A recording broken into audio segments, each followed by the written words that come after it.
মানে এই জায়গায় বোঝা গেল যে কোনো মুমিন ব্যক্তি যদি উত্তম ধৈর্য ধারণ করে তার বিপদে, তাহলে আল্লাহ তাআলা তাকে ওই বিপদের চাইতে ভালো প্রতিদান দিতে পারে। সে ধারণাই করেনি কোনোদিন যে আমার সাথে রাসূল সাল্লাল্লাহু আলাইহি ওয়াসাল্লামের বিবাহ হতে পারে আমার স্বামী মারা যাওয়ার পরে।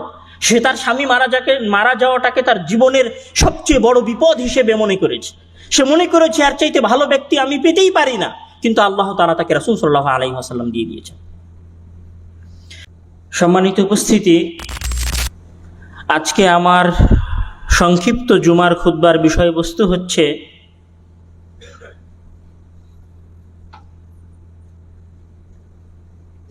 আল ইবতিলা, তথা বালা মুসিবত বা বিপদ মুসিবতের পরীক্ষা। আল্লাহ তাআলা একজন মুমিন বান্দাকে জীবনের বিভিন্ন সময় বিভিন্ন বিপদ, বিভিন্ন বালা মুসিবত দিয়ে পরীক্ষা করে থাকেন। এবং আমরা সমাজে চলাফেরায় বালা মুসিবতের সাথে অভ্যস্ত। আমাদের মধ্যে যে ব্যক্তি 5 ওয়াক্ত সালাত আদায় করে তার জীবনেও কষ্ট আছে। আমাদের মধ্যে যে ব্যক্তি 1 ওয়াক্ত সালাতও আদায় করে না তার জীবনেও কিন্তু কষ্ট আছে। তখন আমাদের মনের মধ্যে একটা প্রশ্ন জাগে যে ব্যক্তি ঈমানদার নয় তার জীবনে আল্লাহ কষ্ট দিতে পারেন, এটা স্বাভাবিক বিষয়। কিন্তু আমি আল্লাহ তাআলার 5 ওয়াক্ত সালাত আদায় করি, তাসবিহ তাহলিল করি, আল্লাহ তাআলাকে ডাকি, আল্লাহ তাআলার কাছে সাহায্য চাই, তারপরেও আসলে মহান আল্লাহ তাআলা আমাকে কেন বিপদ দেন, মহান আল্লাহ তাআলা আমাকে কেন পরীক্ষা করেন?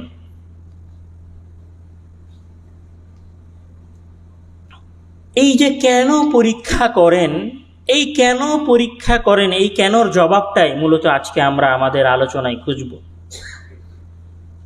মহান আল্লাহ তাআলা তার পবিত্র কোরআনের মধ্যে বলছেন, আউযু বিল্লাহি মিনাশ শাইতানির রাজীম, বিসমিল্লাহির রহমানির রহিম, আলিফ লাম মিম, আহাসিবান নাসু আন ইউতরাকু আন ইয়াকুলু আমান্না ওয়া হুম লা ইফতানুন ওয়া লাকাদ ফাতান্নাল্লাযীনা মিন ক্বাবলিহিম ফালায়া'লামান্নাল্লাযীনা সাদাকু ওয়া লায়া'লামান্নাল কাযিবিন। আল্লাহ তাআলা শপথ করছেন বা চ্যালেঞ্জ ছুটছেন আলিফ লাম মিম বলে, তারপরে বলছেন আহাসিবান নাস, মানুষেরা কি মনে করে আইয়ুতরাকু, যে তাদেরকে এমনি ছেড়ে দেওয়া হবে, আইয়াকুলু আমান্না, এটা বলার পরে যে আমি ঈমান এনেছি, আমি মুমিন, আমি ঈমান এনেছি, আমি মুমিন, আমি 5 ওয়াক্ত সালাত আদায় করি, এ কথা বলার পরে কি তাদেরকে এমনি ছেড়ে দেওয়া হবে? ওহুম লা ইফতানুন, আর তাদেরকে কোনো পরীক্ষাই করা হবে না, তাদের কোনো যাচাই বাছাই করা হবে না। ওয়ালাকাদ ফাতান্নাল্লাযীনা মিন ক্বাবলিহিম, নিশ্চয় আমরা তাদের যারা পূর্বপুরুষ ছিল, মানে তাদের আগের যারা ঈমানদার ব্যক্তি ছিল, তাদের আগের যারা মুহাদ্দিসিনে কিরাম ছিল, তাদের আগের যারা ফুকাহা ছিল, তাদের আগে যারা সাহাবায়ে কিরাম ছিল, এবং তাদের আগে যে সমস্ত নবী এবং রাসূলগণ ছিল, আমরা তাদের সকলকেই পরীক্ষা করেছি। সুতরাং আমি যদি তাদের পূর্ববর্তীদেরকে পরীক্ষা করে থাকি, তাহলে এখন তোমরা যারা দুনিয়ায় আছো আমি তোমাদেরকেও পরীক্ষা করব। পরীক্ষা মুমিনের জন্য সুনির্ধারিত একটা বিষয়। আল্লাহ তাআলা মুমিনকে পরীক্ষা করবেনই। বিপদ মুসিবতের 2টা ধরন আছে। বিপদ এবং মুসিবত যখন মুমিনের ওপরে আসে এবং মুমিন যখন সেটাতে ধৈর্য ধারণ করে, তখন সেটা হয় আল্লাহ তাআলার পক্ষ থেকে পরীক্ষা। আর যখন কোনো ব্যক্তির ওপরে বিপদ আসে, বালা মুসিবত আসে, এবং সে ধৈর্য ধারণ করে না, ধৈর্য ধারণ করতে পারে না, তখন সেটা হয়ে যায় শাস্তি। যখন একজন কাফের ব্যক্তির উপরে বালা মুসিবত আসে, তখন সেইটা হয়ে যায় তার জন্য শাস্তি। আর মুমিন ব্যক্তির উপরে যখন বালা মুসিবত আসে এবং সে ওই বালা মুসিবতের সাথে ধৈর্য ধারণ করে, তখন সেটা তার জন্য পরীক্ষা হয়, যেইটার সে বিনিময় পায়। রাসূল সাল্লাল্লাহু আলাইহি ওয়াসাল্লাম বলছেন, قال رسول الله صلى الله عليه وسلم عجبا لأمر المؤمن إن أمره كله له خير وليس ذلك لأحد إلا للمؤمن إن أصابته السراء شكر فكان خيرا له وإن أصابته الضراء فصبر فكان خيرا له رواه مسلم عجبا لأمر المؤمن মুমিনের বিষয়টা একদম আশ্চর্যজনক যে মুমিন যদি সুখে শান্তিতে থাকে তো এইটাও তার জন্য একটা নেয়ামত।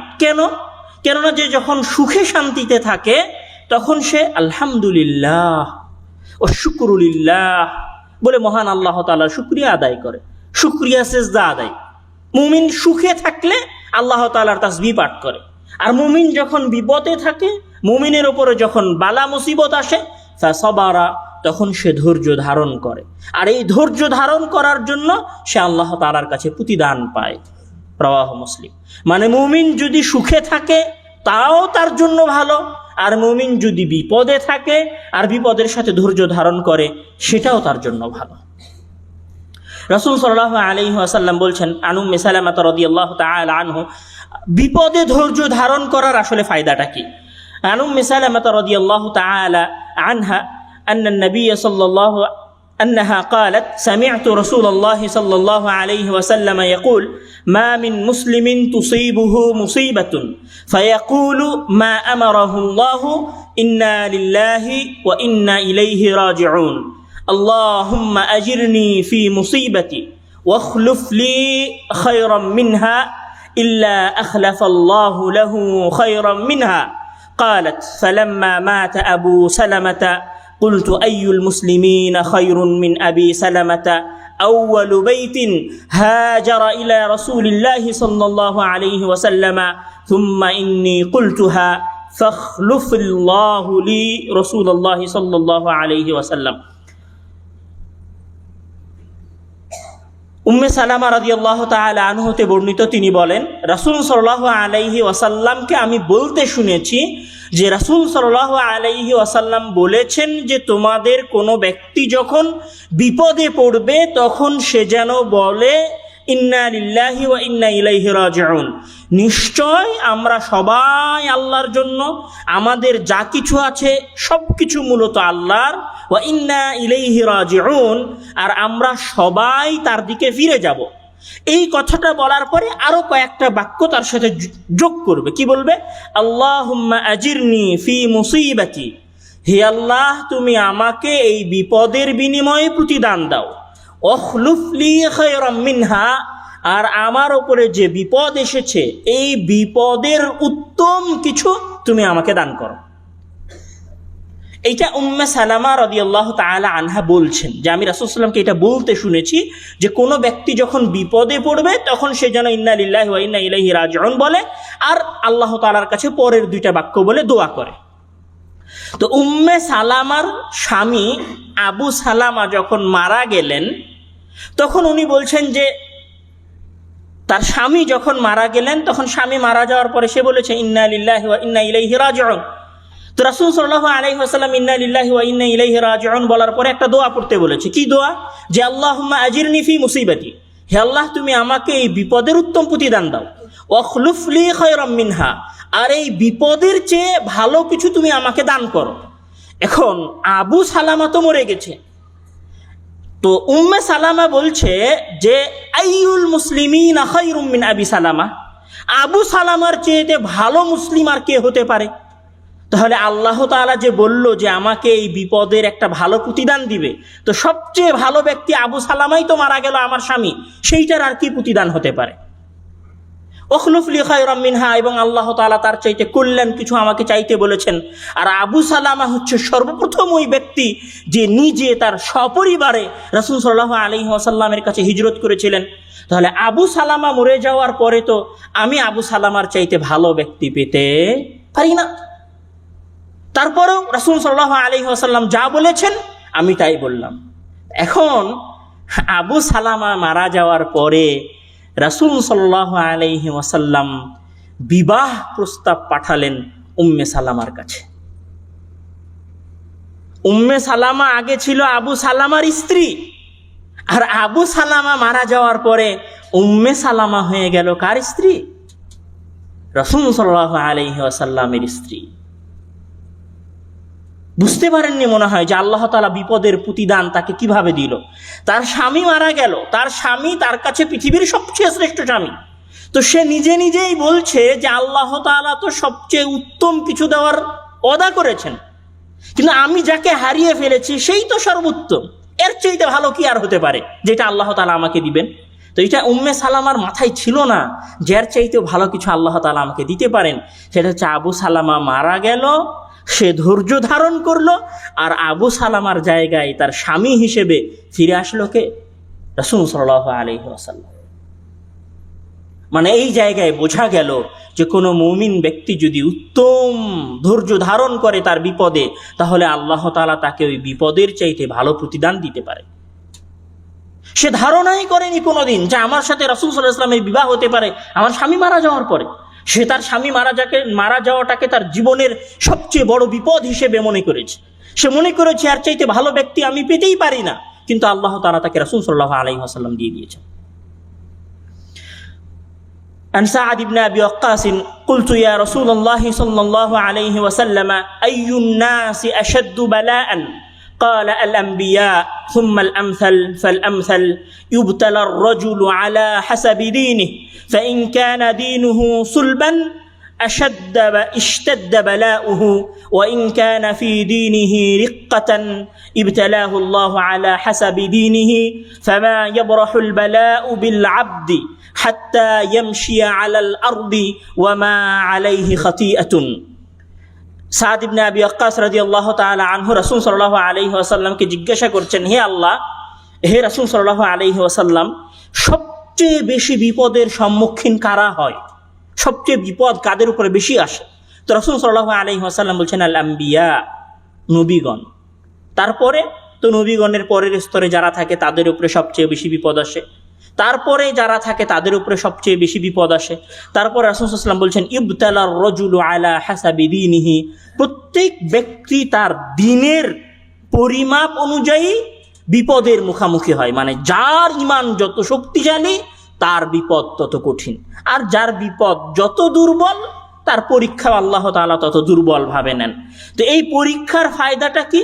বলছে আল্লাহ তাআলা যখন মুমিন ব্যক্তি, কঠিন ঈমানদার ব্যক্তির যখন পরীক্ষা নেন, ফামা ইয়াবরাহুল বালাউ বিল আবদি, তো ওই বিপদ আসার পরে ওই মুমিন ব্যক্তির উপরে বিপদ নাজিল হয়, আর বিপদ নাজিল হতেই থাকে এবং সে বিপদের মুখোমুখি হতেই থাকে এমনভাবে যে বিপদ তার সকল পাপ মিটিয়ে দেয়।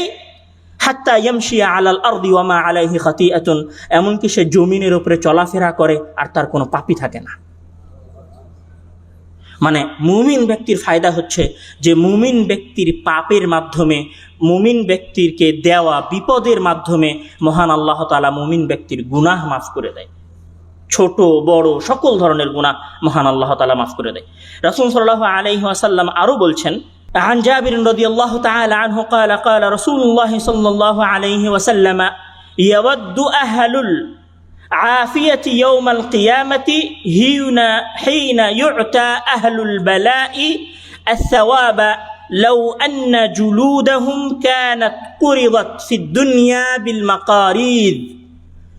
দুনিয়ায় যারা বিপদ মুক্ত ছিল, যাদের কোনো বিপদই ছিল না, সীমালঙ্ঘনকারীও ছিল, পাপকারীও ছিল, সলাতও পড়েনি, আর ওর উপরে কোনো বিপদও আসেনি, ও যখন কিয়ামতের মাঠে দেখবে যে আমার আশেপাশে থাকা বিপদগ্রস্ত মানুষদেরকে মহান আল্লাহ তাআলা প্রচুর নেকি দিচ্ছেন আর তাদেরকে জান্নাতে দিয়ে দিচ্ছেন, তখন ওই বিপদহীন ব্যক্তিরা আফসোস করে বলবে, হায় যদি আমাদের দুনিয়ায় চাকু দিয়ে কেটে, আঁচড়া দিয়ে আমাদের শরীর ছিলে আমাদেরকে শাস্তি দেওয়া হতো।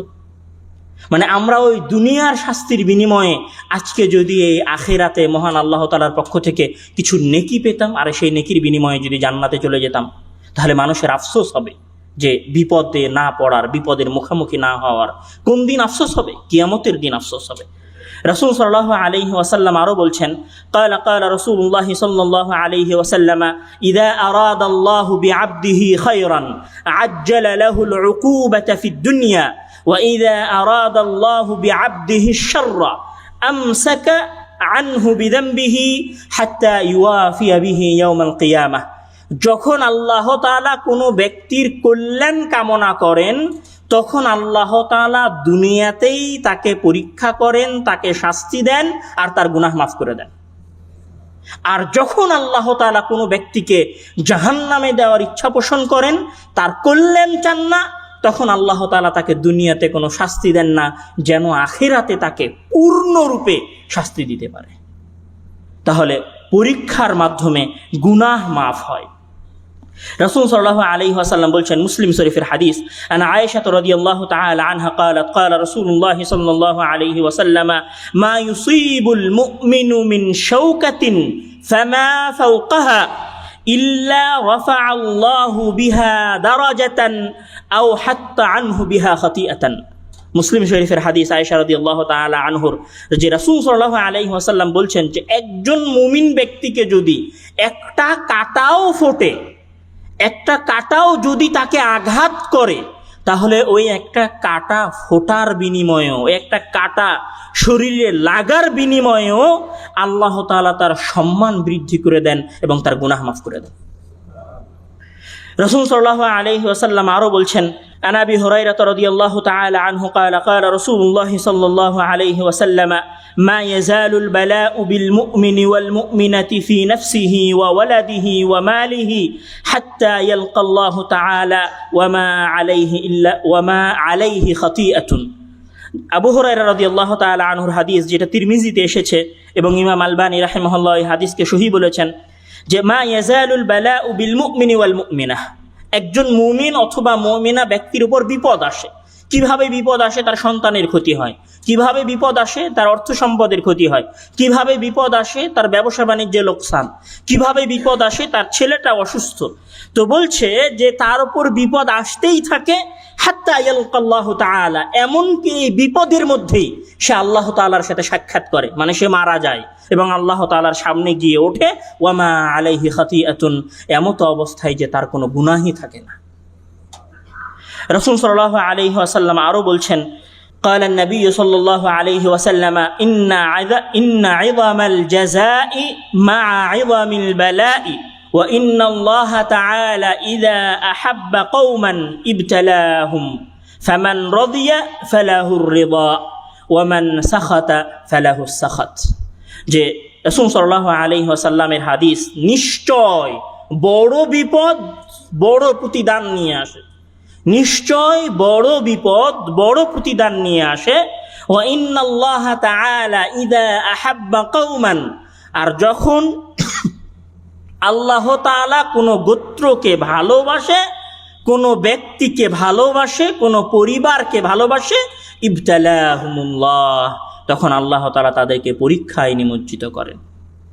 মানে আল্লাহ তাআলা ভালোবাসলে বান্দাকে পরীক্ষায় নিমজ্জিত করেন। ফামান রাদিয়া ফালাহুর রিদা, ওই বিপদে যে সন্তুষ্ট থাকে, বিপদে যে বলে না যে এরকম করলে হয়তো আমি বিপদে পড়তাম না, বিপদে যে ধৈর্যহীন হয়ে যায় না, বিপদে যে তার নসিবকে, তার ভাগ্যকে গালি দেয় না, সন্তুষ্টি হয়ে যায়। কি বলে? ইন্না লিল্লাহ, এ বাক্য বলে যে সন্তুষ্ট হয়ে যায়, আল্লাহ তাআলা তার উপর সন্তুষ্ট হয়ে যান। ওয়ামান সাখিতা, আর যে ব্যক্তি বিপদে অসন্তুষ্টি প্রকাশ করে, বিপদে অখুশি হয়ে যায়, নারাজ হয়ে যায় তাকদীর এবং ভাগ্যের উপরে, আল্লাহ তাআলা তার উপরে নারাজ হয়ে যান। এখানে সহিহুল বুখারীর আরেকটা চমৎকার হাদিস আছে, আন আবি হুরায়রা রাদিয়াল্লাহু তাআলা আনহু আন্না নবী সাল্লাল্লাহু আলাইহি ওয়াসাল্লাম قال ما يصيب المسلم من نسب ولا وسب ولا هم ولا حزن ولا أذى ولا غم حتى الشوكة يشاكها إلا كفر الله بها من خطاياه। বলছে একজন মুমিন ব্যক্তি ক্লান্ত হয় না, একজন মুমিন ব্যক্তি রোগাক্রান্ত হয় না, একজন মুমিন ব্যক্তি দুশ্চিন্তাগ্রস্ত হয় না, একজন মুমিন ব্যক্তি বিপদেও পড়ে না, আর তার ওই প্রত্যেক বিপদ, প্রত্যেক পরিশ্রম, প্রত্যেক অসুস্থতার বিনিময়ে মহান আল্লাহ তাআলা তার গুনাহ মাফ করতে থাকেন। পুরো আলোচনার যেটা সারমর্ম সেটা হচ্ছে মহান আল্লাহ তাআলা পবিত্র কোরআনের মধ্যে বলছেন যে ওয়াবাশশিরিস সাবিরিন আল্লাযীনা ইযা আসাবাতহুম মুসিবাহ ক্বালু ইন্না লিল্লাহি ওয়া ইন্না ইলাইহি রাজিউন উলাইকা আলাইহিম সালাওয়াতুম মির রাব্বিহিম ওয়া রাহমাহ ওয়া উলাইকা হুমুল মুহতাদুন। বিপদ আসলে ইন্না লিল্লাহি ওয়া ইন্না ইলাইহি রাজিউন এই বাক্য বলতে হবে এবং এই বাক্য বলে ধৈর্য ধারণ করতে হবে। কেউ যদি এই বাক্য বলে ধৈর্য ধারণ করে তাহলে তার উপরে আল্লাহ তাআলার রহমত নাজিল হবে এবং সে পথ প্রদর্শিত, হেদায়েত প্রাপ্ত সফলকাম ব্যক্তিদের অন্তর্ভুক্ত হবে। অর্থাৎ মুহাদ্দিসিনে কেরাম এই পুরো আলোচনার একটা সারমর্ম টেনেছেন যে আল্লাহ তাআলা মুমিন ব্যক্তিকে আখিরাতে শাস্তি দিতে চান না, তাই দুনিয়ায় ছোট ছোট শাস্তি দিয়ে, ছোট ছোট পরীক্ষার মাধ্যমে তার গুনাহগুলো মাফ করে আখিরাতের বড় শাস্তি থেকে মহান আল্লাহ তাআলা তাকে নাজাত দেন। আমরা যারা প্রবাসী থাকি তাদের সকলের জীবনে বিভিন্ন ধরনের বালা মুসিবত আছে। এক একজনের বালা মুসিবতের কাহিনী, বিপদের কাহিনী, কষ্টের কাহিনী, দুঃখের কাহিনী, অশ্রু প্রবাহিত হওয়ার গল্প কিস্সা শেষ হবে না। এত দুঃখ কষ্ট, এত দুর্দশা, এত বালা মুসিবত আমার মনে হয় না যে অন্য আর সাধারণ মানুষের জীবনে আছে। যত বালা মুসিবত এবং যত দুঃখ দুর্দশা প্রবাসীদের জীবনে আছে। তাহলে আমরা প্রবাসী ভাইয়েরা কি করব? আউয়ালান, প্রথমে পূর্ণ মুমিন হওয়ার চেষ্টা করব। কেন? কেননা মুমিন হওয়ার পরে যদি বিপদ আসে তাহলে সেই বিপদের কি পাওয়া যাবে? নেকি পাওয়া যাবে, সেই বিপদের বিনিময়ে জান্নাত পাওয়া যাবে। 3, সেটা হচ্ছে বিপদ আসার পরে ইন্না লিল্লাহি ওয়া ইন্না ইলাইহি রাজিউন পড়তে হবে। ধৈর্যহীন হওয়া যাবে না, ধৈর্য ধরতে হবে। 3টা কথা। 1, যে আমরা প্রত্যেকেই মুমিন হওয়ার চেষ্টা করব। ধরেন আপনি টাকা পয়সা উপার্জন করেছিলেন, আপনার সব টাকা পয়সা আপনার পরিবার পরিজন সবাই লুট করে নিয়েছে, এটা আপনার জন্য একটা বিশাল বিপদ। আপনি মুমিন নন, 5 ওয়াক্ত সালাত আদায় করেন না, তাহলে এটা আপনার জন্য শাস্তি। এবং ওই 5 ওয়াক্ত সালাত না আদায় করার শাস্তি আবার আখিরাতেও পাবেন। কিন্তু ধরেন আপনি মুমিন, 5 ওয়াক্ত সালাত আদায় করেন, আপনার উপর বিশাল বিপদ এসেছে, এই বিপদের বিনিময়ে আপনি আল্লাহ তাআলার কাছে কি পাবেন? নেকি পাবেন। তাহলে আমাদের প্রথম দায়িত্ব হবে, আজকে যারা আমরা সবাই এই জুমার সালাতে উপস্থিত হয়েছি তাদের সকলের উদ্দেশ্যে উদাত্ত আহ্বান থাকবে, আমরা প্রথমে মুমিন হব। কিসের মাধ্যমে? 5 ওয়াক্ত সালাত আদায় করার মাধ্যমে। তারপরে বিপদ আসলে ধৈর্য ধারণ করব এবং বলবো যে ইন্না লিল্লাহি ওয়া ইন্না ইলাইহি রাজিউন। আর এই সকল কিছুর বিনিময়ে মহান আল্লাহ তাআলা আমাদেরকে জান্নাত দান করবেন। আল্লাহ তাআলা যেন আমাদেরকে আমাদের বিপদে ধৈর্য ধারণ করার তৌফিক দান করেন। আল্লাহুম্মা আমিন। ওয়া আখিরু দাওয়ানা আলহামদুলিল্লাহি রাব্বিল আলামিন।